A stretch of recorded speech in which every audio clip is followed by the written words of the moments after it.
Therapists of Reddit, what was your biggest I know I'm not supposed to judge you, but holy SHT moment?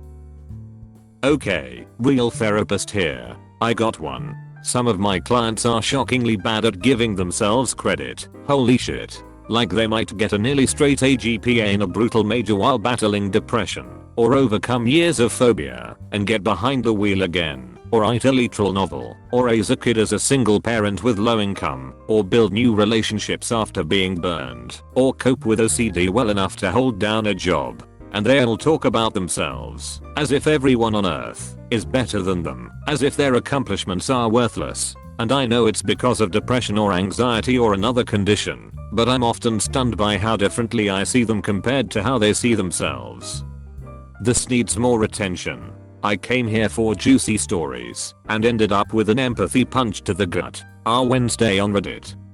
It is Wednesday, my dudes.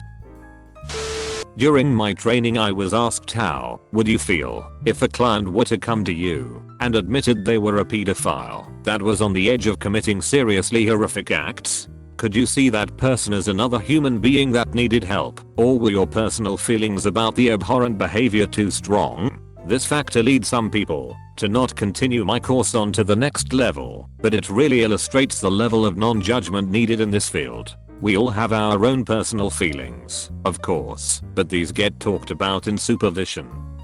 Pedophiles are a great example for whether you're cut out of for this field or not. I've thought a lot about this and have worked with a few, but was able to view them as people having severe psychiatric troubles from trauma they've endured. That being said, the people I worked with were expressing extreme remorse. I know that working in this area could never be my specialty and I refer clients out because I would have to work through too much of my own feelings about their actions.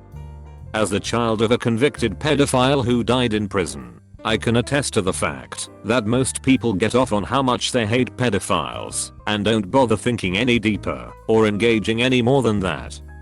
It's a hard thing to love someone or give them the support and help they need. It's exactly because my father couldn't talk about it or get any help without judgment that the internal struggle/compulsions evolved into external actions. But nobody wants to talk about that and everyone just wants to blame them for being born with/handed this problem. Obviously your actions are your own and you're accountable for them, but it's useless and self-serving to take that fact and turn it into a smug blame game without ever envisioning a future where these people don't harm others and figuring out what role you play in that future. When I was underage, I got caught with a drink on Bourbon Street and got a minor in possession. I was telling my therapist about it and said that the police caught me with a hand grenade in New Orleans. He didn't realize that a hand grenade was a type of drink, and it was funny to watch him try to process that his patient might have just casually told him that he had been caught with a fragmentation grenade. He took a big long pause and said, "Where did you even find a grenade?" I realized the misunderstanding quickly and corrected him. But for a moment he definitely was thinking, holy shit, how do I deal with this? At last I have a similar story. So this was back when I was in my first year of engineering study and I just thought that the materials paper was the shit. I especially liked the whole steel section, and at the time my depression and general situation wasn't amazing. So it was one of the things sort of keeping me going, yeah no. So of course when my therapist asks about my passions and goals I said, well, I like steel. And she paused and said, okay, what do you like about stealing? This poor woman thought I had pulled out some surprise kleptomania late in the game. Luckily, like a good therapist, she was non-judgmental, but still obviously relieved when I corrected her. I'm a licensed psychologist and I'll tell you I've never judged my patients. The world is so full of judgment and it's my job to objectively look at someone who's suffering and offer them empathy and a path towards healing. The one thing I've judged is the situations that people survive and continue to live their lives. I've worked with torture survivors, survivors of genocide and famine. I've worked with people whose entire villages were wiped out because a warlord wanted the water well that was sitting in the town. It always gives me pause in terms of the anguish some people face and their resilience. So if I have one message, it would be in the words of R.J. Palacio, be kind, for everyone is fighting a hard battle.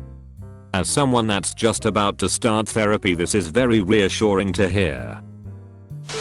not a judgment. You kind of train your brain not to judge because you are seeking to understand and help. When you do those things, you can't simultaneously judge. We could all use a little more of that in real life, I suppose. I'll share this though. I do feel concerned about this recent phenomenon of young people I worked with self-diagnosing, sharing, and identifying very closely with mental illness, as if the pendulum quickly swung from never ever share your feelings to OMG, you're depressed? All of us are too. Life's challenges can be tough, and they don't need a scientific sounding label to be valid and real.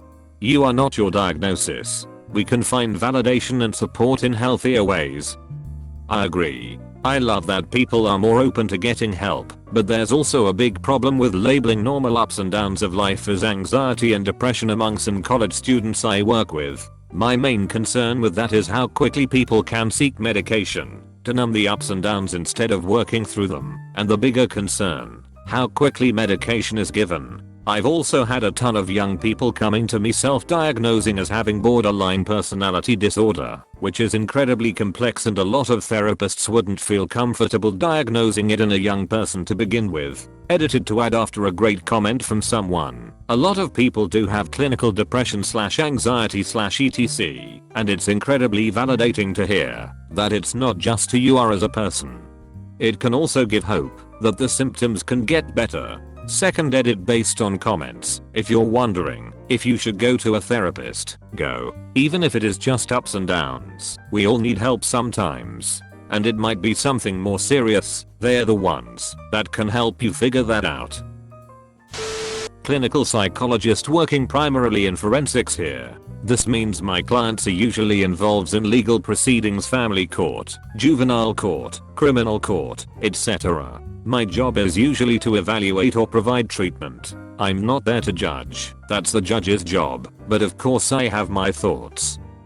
I'm usually impressed by the justifications people make for shitty behavior. The one that irks me the most is when parents manipulate their child against the other parent. I've had to do therapy for a 5-year who said she doesn't want to see a parent because they haven't paid child support. Excuse me? What 5-year knows, understand, or needs to be worried about child support? I got my father accusing my mother of turning me and my siblings against him. We were 14-yo, 9-yo and 7-yo at the time, and never acknowledged that he was the one doing all kind of shitty things to us. We had 8 years of pure pain with social assistance. We got ducked by familiarist CPS who only thought about the good for the family. I'm kinda sensible to this argument as it has been using against me, my siblings and my mother. Edit. I see that many children are, or have been in my situation. Specialists tried to mark us with PARS parental alienation syndrome, a really controversial syndrome that isn't really official, but neither was proven wrong at the time. Thank you very much for watching. I hope you enjoyed the video. Please subscribe to my channel for more curated daily Reddit stories.